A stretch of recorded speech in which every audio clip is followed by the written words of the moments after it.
Hey, everybody. Welcome back to another episode of Rehash, a Web3 podcast. I'm your host, Diana Chen, and this is our final episode of season 6.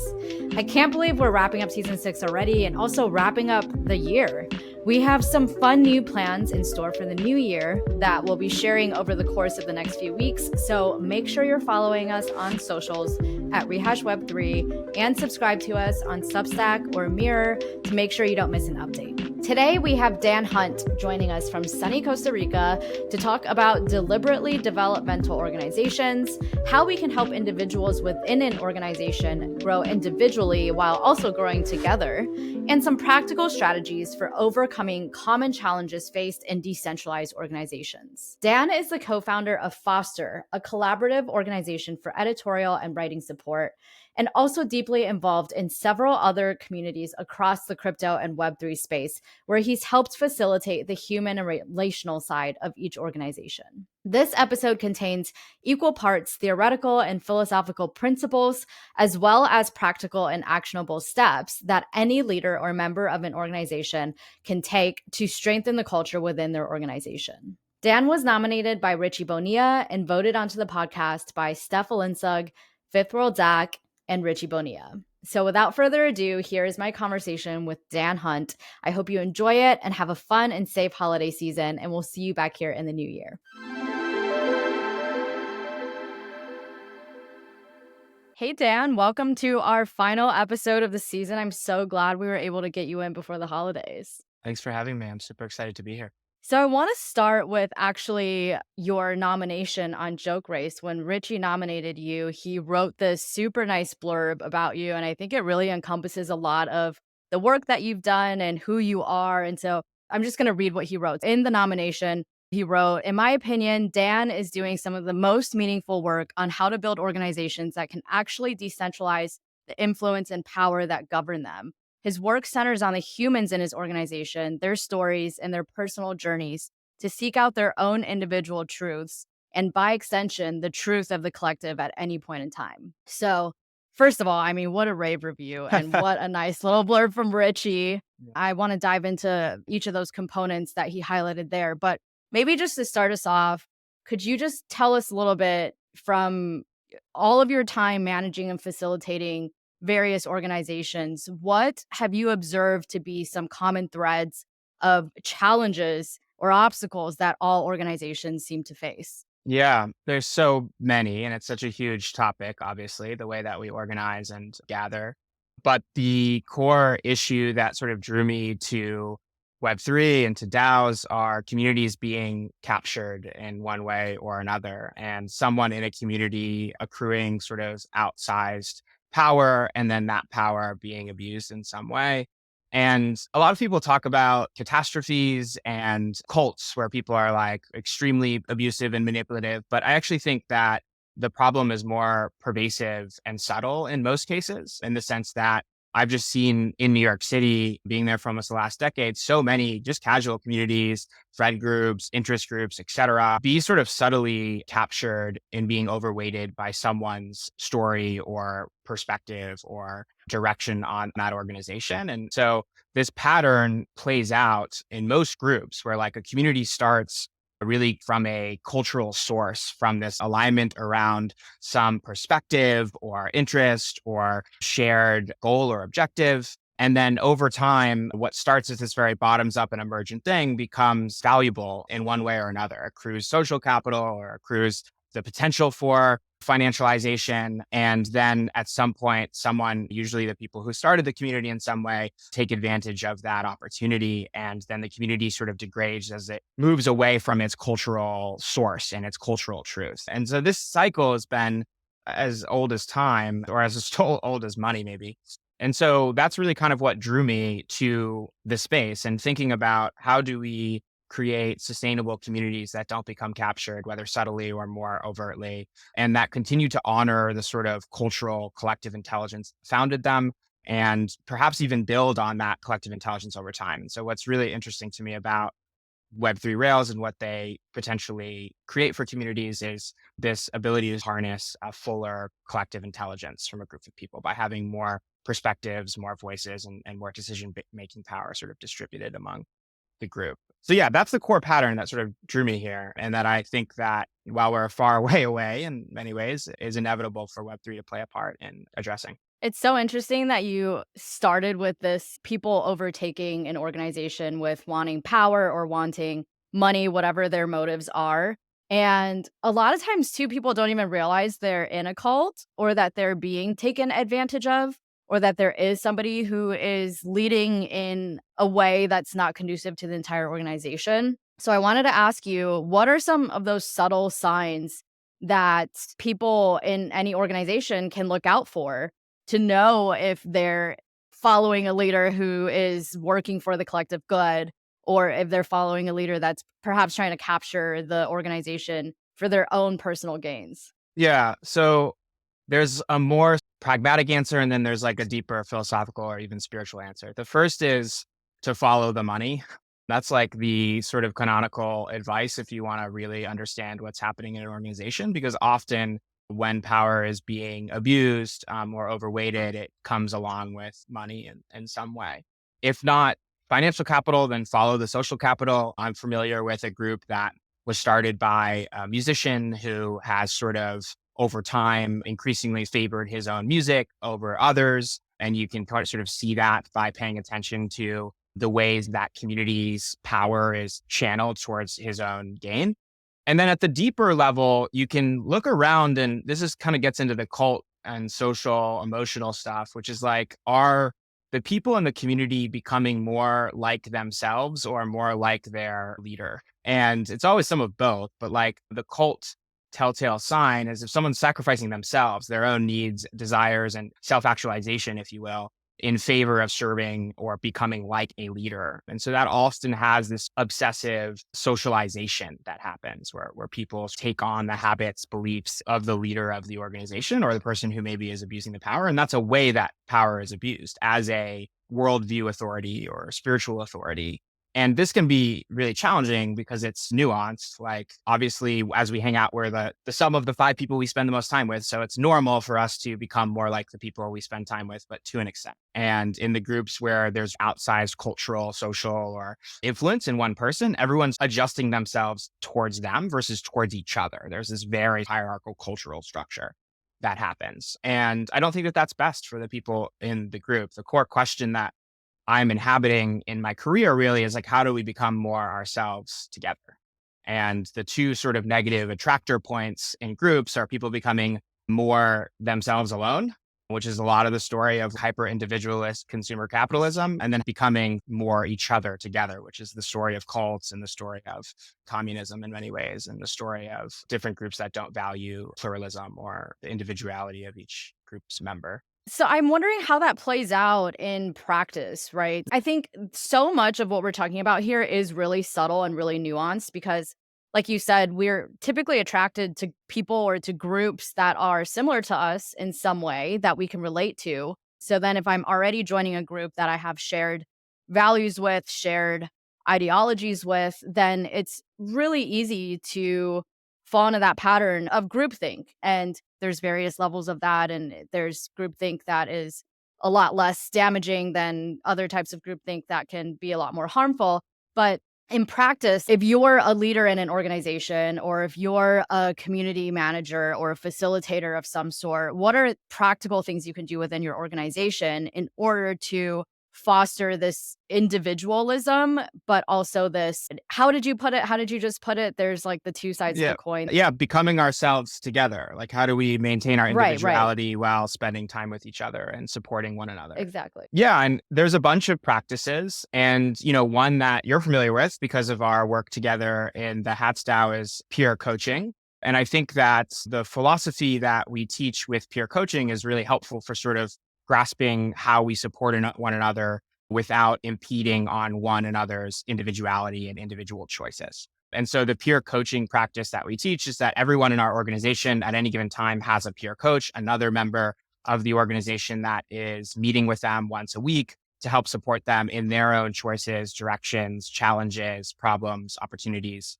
And the way that we teach doing that is basically just by holding space for one another and hearing what challenge or complexity they might be handling, asking each other really good questions, mirroring back what we're hearing from the answers of those questions, and not giving advice or trying to solve their problem. And a lot of people are so used to problem solving cultures where the goal is to solve any problem that arises as quickly as possible. And conversations are centered on how to do that, how to solve those problems, and who has the best answers or the best solutions. That actually enabling someone who is experiencing a personal problem to sit with and be with that problem and figure it out themselves is often sort of anti-ethical to a hierarchical organization where a problem goes up the chain and then someone who's most capable of solving it in the shortest amount of time ends up being the one who does it. And so this peer coaching practice is something that we do on a one-on-one basis, but it's also how group meetings look. Like instead of all talking about the thing and trying to solve the problem together, there's one person, an individual,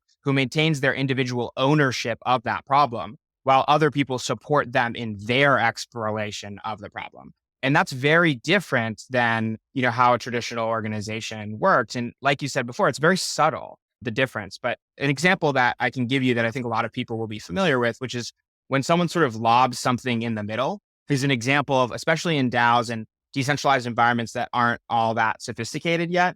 Often what you have is a lot of groupthink, a lot of design by committee, a lot of tragedy of the commons, where someone's like, well, what do you think we should do about this? And there's no owner, and there's just this conversation about a problem, right? And so we really try to avoid that by ensuring that every problem or challenge has an owner at any given time. And that owner can change, but there is an individual who's in charge of that at any given time. And then the rest of the organization's job is really to support that. And that enables them to make decisions, to have higher levels of autonomy, agency, and decision-making power, but still allows everyone else to support them and be together in that challenge and avoids these problems of tragedy of the commons and design by committee and groupthink, et cetera. And for those who are familiar with practicing this, it sounds very simple, but it's actually very challenging because we've been so conditioned by traditional work environments to basically shout ideas at each other is kind of what we do instead of holding space for one another's process to work through something and enable them to do it on their own.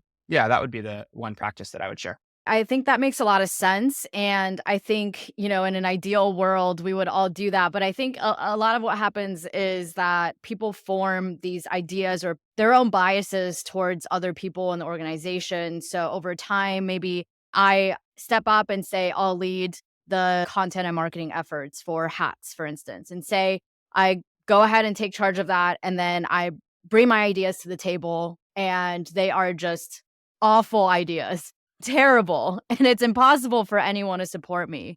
And so then, it kind of goes from a place where maybe everybody is grateful that I'm stepping up and taking charge of these things to a place where people maybe lose respect for the things that I'm able to do or for me as a person. How do you go about resolving these issues that might arise over time? And how do you go about maintaining this level of mutual respect and making sure that you have the right people in the right places without, again, then making it feel like a dictatorship where one person is assigning all of these roles and some people Yeah. get overlooked? Yeah.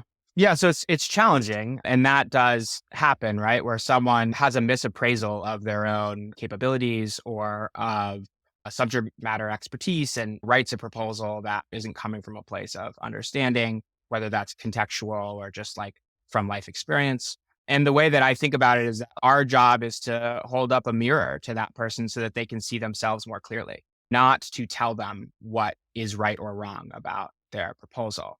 And that enables them to go on their own process with unwinding those things. And usually people at some level know this, or there's usually intuitions that something's off. In the peer coaching practice itself, I advocated for not giving advice or trying to solve the problem. There are scenarios in which providing suggestions and giving advice are kosher within our culture at Foster and within the other organizations that I work with. We generally try to have requests for suggestions or advice come from the proposer themselves. So they're reaching out to basically go through what we call an advice process, which is that they identify who are the people who have the most experience and context on any given project or proposal, and I'll go ask them for advice. And so those are opportunities for people who may be proposing something that's totally off to receive suggestions and advice that shows that to them. And again, this is where it becomes very socially nuanced. We're trying to do that in a way that really helps them learn. And that's the entire thesis of building deliberately developmental organizations, is to make that primary, to make that person's cultivation of capacity for the expression of their skill or area primary to the organization's goals. And so each person is keeping in mind how they might help that person come into a truer understanding of what the organization needs, as well as where they are on their own process. Most people, I'd say, are pretty bad at this. I certainly was when I started a few years ago, at just giving advice well, or just relating to another human as it pertains to the quality of their work and so forth. And so often there's a lot of communication skills, nonviolent communication, et cetera, social and relating skills that we have to build to be able to work in these decentralized environments, which is the centerpiece of my thesis of why I'm so focused on the human component of things, is because I started in the DAO space. I saw all these fancy mechanisms and governance models, which are all fantastic and will all play a really important role, as will the underlying blockchain technology itself.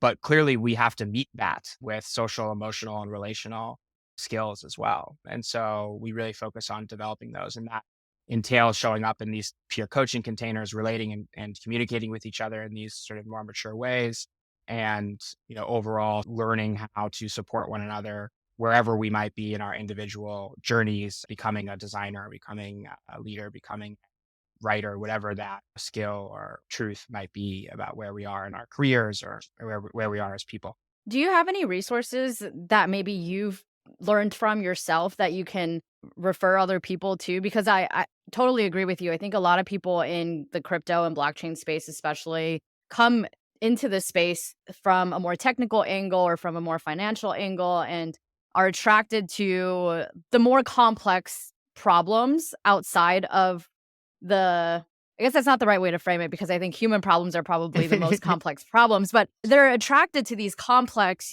technical problems, almost like math problems, logic problems, but they miss that human element. And I think that's changing over time. But initially, the group of people that came into crypto and blockchain weren't people that were interested in human psychology and organizational things. So Yeah. for people who are now just starting to learn these communication skills or wanting to develop them, because I think everyone can probably benefit from bettering their communication skills. So if I'm presenting feedback or advice to you, I might want to use a different strategy than if I was presenting feedback or advice to somebody else, because you guys are different people.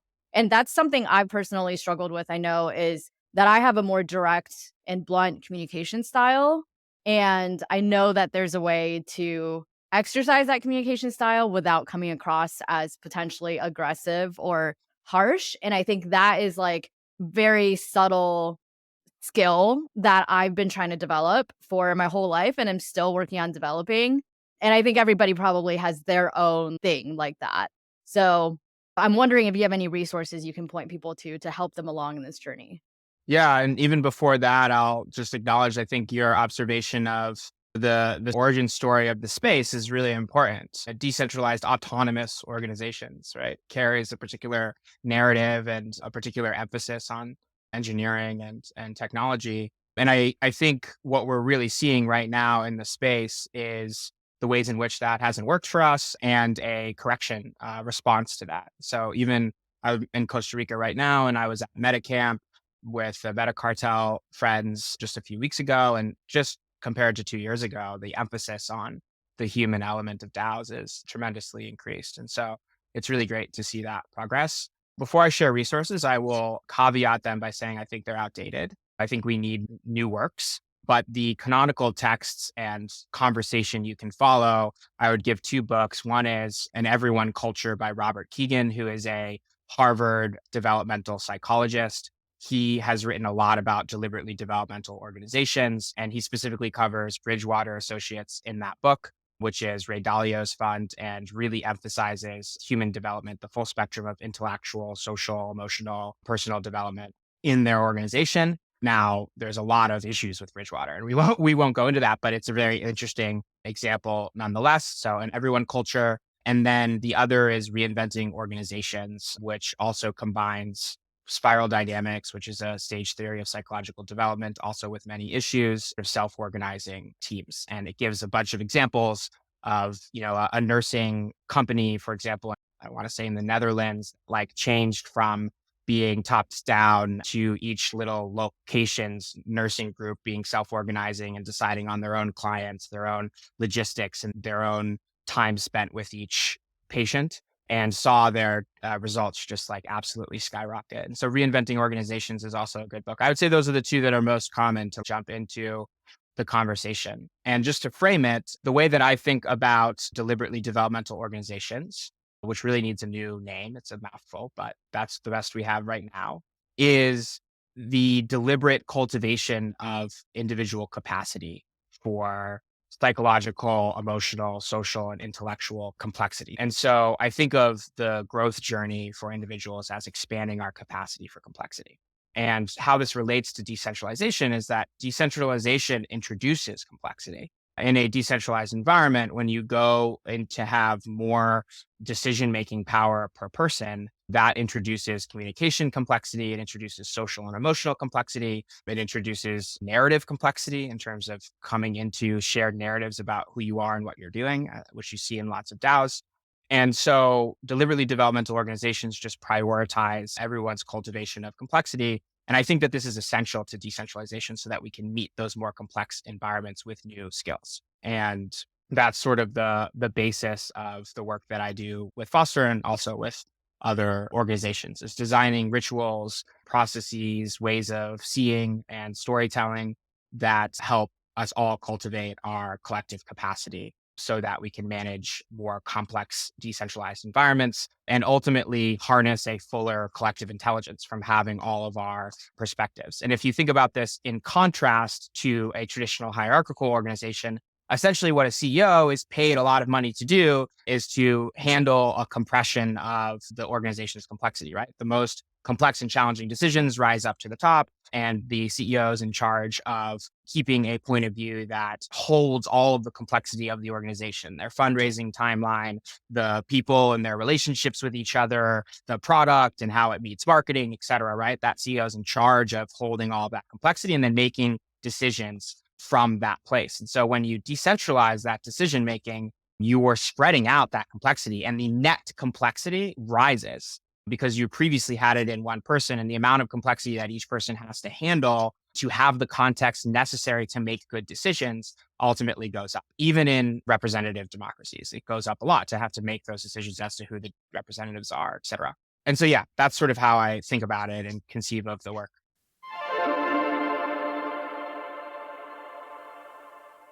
I don't know how many of you know this about me, but my path to podcasting and Web3 was actually quite nonlinear. From being a lawyer to a travel blogger to a podcaster and so many other little things in between. Because of this convoluted journey, I've always struggled with how to tell my full story via traditional means like a resume or LinkedIn bio, and I always felt there was so much context missing from these mediums that probably left any potential client or employer reading it totally confused about who I am or what I can offer. So, while I absolutely love certain aspects of being self employed, like being my own boss and being able to set my own schedule, there are other aspects that have been a constant source of frustration, like the fact that existing apps and tooling don't seem to be built for self employed people at all. That's why I'm so excited about Quest, a new platform that lets me record all of my contributions on chain, decide which projects I want to showcase, and take control of my professional identity. To follow along with our rehash quests and check out my profile, you can sign up at quest.com/DC so you never miss an episode and create your own Quest profile today.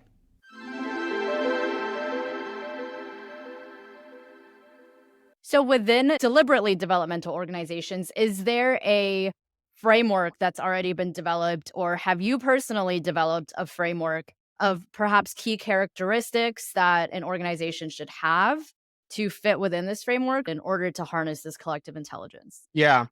So there's a couple things that I'm working on. I'm writing a book, and that is basically going to share what you're asking for, which is like, what are the traits of these organizations? What do they look like? What does it feel like to be inside of one? How might we operate within these new working environments. And also the best probably example of what both a decentralized and deliberately developmental org looks like is in reinventing organizations. They call them teal organizations, which are self-organizing teams that have a number of other traits. And some of those traits are often bottoms up and emergent, sustainable and self-renewing. And they typically follow this flow from what we call I into we into what, which is another way of saying bottoms up, which is like they anchor the individual and each individual's needs, desires, and edges. They come into understanding of what the group's emergent alignment and interests are, and then decide what to do and create less. And that is flipping the existing company creation model on its head, which basically some individual or co-founders come up with a what, which is this is a thing we want to create, or a purpose we want to achieve, which is maybe go to Mars or proliferate AI chatbots, whatever, and then goes and recruits a bunch of people for that purpose. So this is radically human first in the sense that we ask first, who are the people that I want to be with? And secondly, what do we want to create? And so that's a key characteristic of what these organizations look like. And of course, it's not just one or the other. It's always a conversation between the individual, the group, and what we're creating. But that is one of the key sort of traits of what I believe these organizations look like. The other thing, more practically speaking, is that we are developing across a couple DAOs now, just like a seasons or cyclical model for self-selected contributions and roles that follows this same philosophy. And so what that looks like, a lot of DAOs operate on 3 or 4 month cycles, or some call them seasons. And at the beginning of every season or cycle, they self-select into their own individual role with their own role title and their own designated contributions. And the idea here is to align what we're doing with who we want to become. What are the new skills that we want to learn? What are the experiences that we have and gifts we have to offer? Where are we right now in our lives? How much capacity do we have relative to other things for this particular project or DAO? And really getting that alignment, starting with the individual and then seeing what the alignment is across the team, and ultimately deciding on a proposal for what the team will work on every 4 months. And that's the cyclical nature of these self-organizing teams as we run them. And I think we're close to a point, maybe in a year or so, we're at a point where that can be open sourced and shared. And I think will be quite helpful for a lot of DAOs who are struggling with aligning the individual needs and desires with the DAO's objective or purpose. I want to go back to that first point you said about the I, we, and what, and finding the right people to be in your organization before you focus on what the goal is. We had a guest on last season, Caitlin Smith from Bankless, and she has a background in hiring and human development and things like that. And she was saying how one of the biggest mistakes that she's seen organizations make, especially in the crypto space, is finding the people that they want to be part of their team without having a specific role or a specific job for them, and bringing them into the team without having that clearly defined job description. And what she's seen is that that usually ends up not working out for both parties, because whoever is being brought into the organization isn't set up for success because they're not sure what they're brought in to do. And I think on the surface, what you're proposing and what she said in that episode seem to collide a little bit. But I'm sure there's some nuance there where you can marry these two concepts and they're maybe not actually so contradictory. So can you help us understand what that actually looks like in practice? Yeah, I think you're right. There is nuance there. And what I would offer is that I agree with her. It's very important that people do not enter organizations without creating a role for themselves. And so in this cyclical process, we are always inside of some role. And the goal is for that role that we're in to become more aligned and truer to both what we want to be doing in our lives and what the organization needs. And that's a dialectic conversation. We often get in this like false conversation about what is primary. Is it what the people want, or is it what the organization wants? And there are some companies ruthlessly serving their purpose or their key results or their quarterly financials or whatever, right? And people are ultimately secondary to achieving that metric. And then there's also very chaotic and sort of anarchic DAOs and groups that are so human first that it's unclear why we're here, and people get frazzled with that. And so we don't want to be either of those negative attractor points. We're looking for the middle where really these two things are in conversation and they're co-arising together. And this is sort of challenging to conceive of, but it should feel like we are both coming into greater understanding of what the group is doing each cycle and greater understanding of what we're doing as individuals within that together at the same time. And so what I would offer is that if someone is joining a group, it's very important not to just drop them into a Discord and figure it out. They come into this structured process where they're led with the context and through these series of facilitations to decide on what is in their truth to work on for that group. And then one of the other things that is really important is that in this model, it's often the case that what people want to work on is actually just not aligned with the organization. And what often happens in the traditional job hunting roles, like sometimes people are just trying to get a job or just trying to serve a purpose or just trying to whatever, and sort of subtly sacrifice their own needs or their own actual desires in service of that company or in service of getting that job. And that ultimately never plays out because now we're misaligned and we're resentful that I'm doing something I didn't really want to do and so forth. What's beautiful about this process when it's run well is that often people opt out. Often people share what they really want to do, regardless of what the group is doing. What they want to do isn't aligned with the group. Once we look at everyone's proposals, we're like, oh, well, this clearly isn't aligned. And then they opt out. And that's natural. And what happens sort of organically in organizations that are bio-mimicking the way that we naturally evolve. But a lot of people are scared of that on both sides. That if I don't align with the group, then I'm not wanted or I'm not good enough or whatever. And if I'm a leader, if someone's not aligned with the group, I'm a bad person for pointing that out to them or I'm too controlling or whatever. So there's a lot of delicacy and nuance there. And we're still very much exploring that and figuring that out, right? It's very early days of this kind of organizational design and these new tools. Yeah, absolutely. I'm wondering when it comes to developing values for an organization, I think the way that I've always been thinking about values is that an organization should have their values set before they start bringing people in so that they can bring in the right types of people. That's kind of how we started Rehash. But now having this conversation with you, I'm wondering if perhaps that's not the best way or not the only way. In your opinion, at what stage in the process does the development of values come in? Is it at the start of an organization before too many people join, or is it something that should be developed later once the people you want are in the organization? What does that process look like in your mind? Yeah, I think of it through the lens of a dialectic or conversation between what we are valuing through our actions and what we are saying we value. And sometimes what we are saying we value is aspirational. And sometimes what we're saying we value is our best shot at making explicit what is being valued. And those two things get really conflated, right? There's like the classic CEO with the values deck who's pontificating all the things that an organization values in front of their employees, and all the employees are thinking in their head, do we?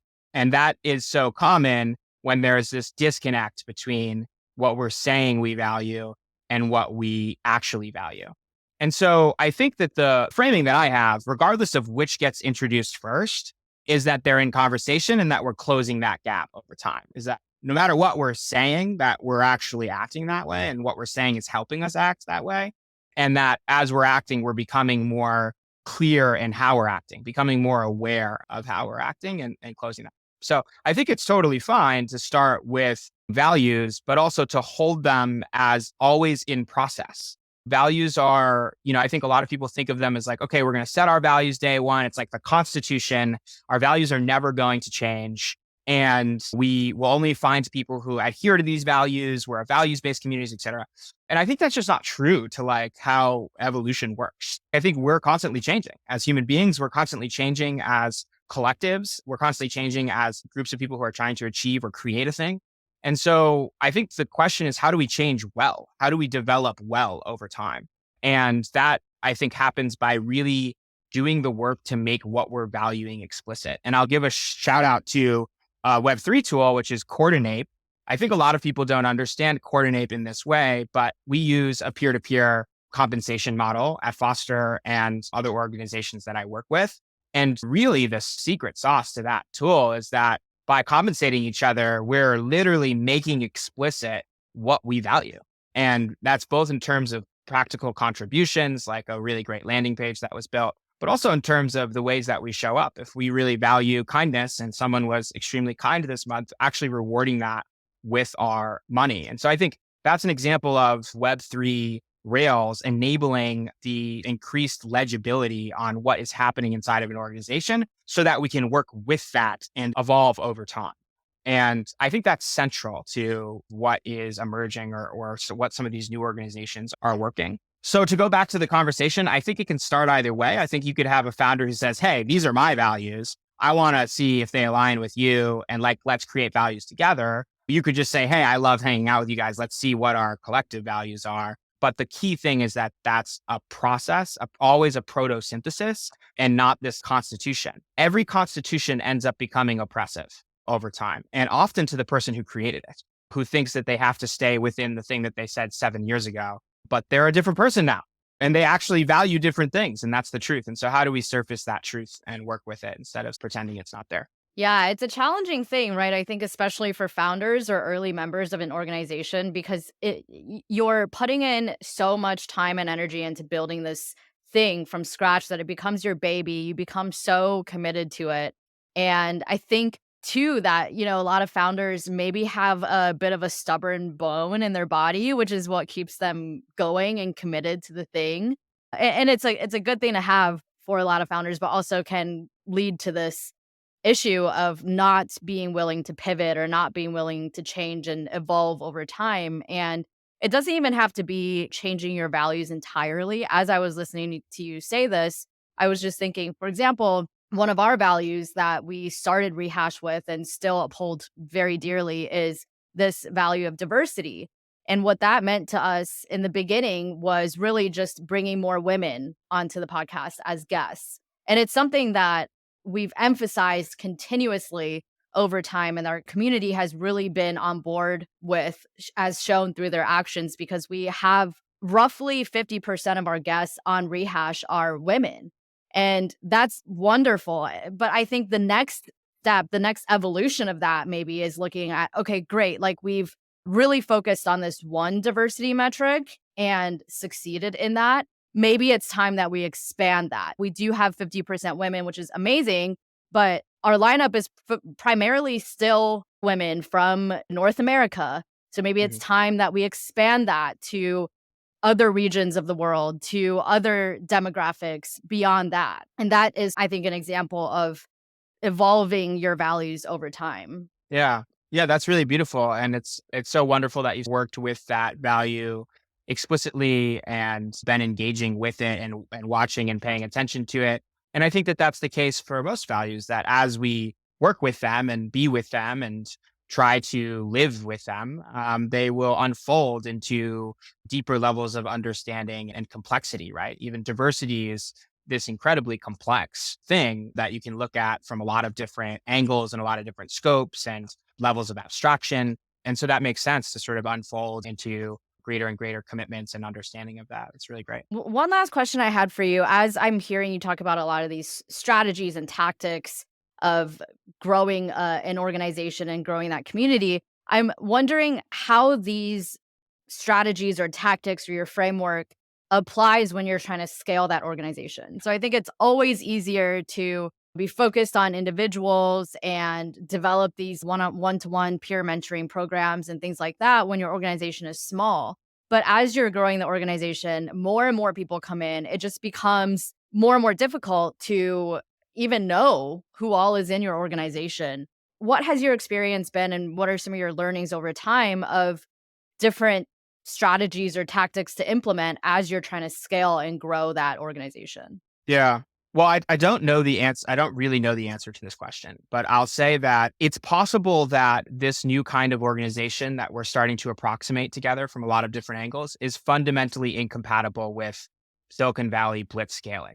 And I don't know that there's reconciliation between those two cultures. It's when growing in a way that includes the fullness of each individual and the relationships that that individual has with other individuals in an organization, it is inherently much slower. And so I'm not aware of any organization that has been fully self-organized and been able to scale quickly. And so there's trade-offs there, right? And often what we're trading off is the capitalization on a business opportunity, the opportunity to win a certain market share by scaling and all of the traditional ways of thinking about that with a stronger, deeper, and more resilient culture. And my thesis would be that over time, that culture is going to become more valuable than anything else as the cost of everything else goes to zero. So I think that technology with AI and much of the mechanisms of capitalism are going to become so cheap that the thing that's actually differentiating and remaining is the way in which we intentionally create cultures as human beings. And we are going to, for the first time in human history, really take culture into our own hands from a sort of meta perspective and start shaping and working with it intentionally in the same way that we just talked about working with values, but for the entirety of the groups that we exist within, the communities we exist within, and ultimately with society. And so it's really not a good bet. I think this type of organization is not a good bet if you are trying to hyperscale a company and be a multi-billion dollar Silicon Valley founder CEO, right? But I think it is a good bet if you want a really rich relational existence and believe that ultimately these cultures are going to become valuable, both in terms of their positive impact on the world and because of their differentiating ability from a community and culture perspective. So that would be my thesis. That makes a lot of sense too, because obviously organizations come in all shapes and sizes, and there's not ever going to be one framework or one rule book that's going to apply and work for every single organization. So that makes a lot of sense to me. And then on the flip side too, it's like, who's to say that this hyper growth Silicon Valley model is the North Star? Maybe in 20 years, people are going to look back on that and say, what a dumb way to organize. Like this, no one is trying to do this anymore. And, maybe we'll get to that point. So we just don't know. But I definitely think that the work that you're doing with these types of organizations, building deliberately developmental organizations, is certainly beneficial to a lot of different organizations. So really appreciate you coming on and sharing, and can't wait for your book to come out as well. The last question I have for you, this one comes from the community, and this is a question I ask every guest on the podcast. I actually have 3 questions that were submitted by the community, and I will let you pick your favorite one to answer. So the first question is submitted by Meg Lister, and it is, what is your favorite crypto drama? And tell us all about it. The second one, also submitted by Meg Lister, is, who would you invite on the podcast next season? And then the third question that you can choose to answer is submitted by Floppy Abe, and it is, estimate your success rate in your attempts to crypto pill your off-chain friends and family members. Paint me a word picture of your average attempt. Okay, I'm going to choose the second question, and I will recommend our mutual friend, Ninty Nick from Hats. And I specifically would love for you to talk to him about the intersection of autonomous AI agents and on-chain organizational structures and governance. I think that would be fascinating. So, fun fact, Ninty Nick has actually been on Rehash before. Oh, has he? He was on season 3, episode 6, but that was, let's see, October of 2022. So yeah, just over a year ago. So I think we're probably due to bring him on again. So let's make it happen again next season. Beautiful. Awesome. Diana, this was so great. Thank you so much, Dan. Tell people where they can find you if they like to follow you personally. And also feel free to plug away at anything Foster related or any other organizations you're working on at the time. Yeah, you can find me. It's Dan2Hunt on Twitter and danhunt.substack.com. And you'll be able to find Foster and everything else from those links. Yeah, this was so great. Perfect. Thank you so much. Perfect. Thanks so much, Dan. Thanks for tuning in to this episode of Rehash. Rehash is hosted, produced, and edited by me, Diana Chen, and sponsored by Quest and Lord. Rehash is also supported by our community of NFT holders who curate our guest lineup each season. To get involved, head over to our website at rehashweb3.xyz and collect this episode as an NFT. Anyone who collects an episode becomes part of the Rehash community and will be able to nominate guests for future seasons. To learn more about how to become a guest on the podcast, go to rehashweb3.xyz/podcast. And to learn more about sponsoring the podcast, go to rehashweb3.xyz/sponsor. Finally, be sure to follow us on Twitter, Instagram, and TikTok at rehashweb3 or on Lens at rehash.lens. And don't forget to rate, review, and subscribe on Apple Podcasts, Spotify, or wherever you get your podcasts.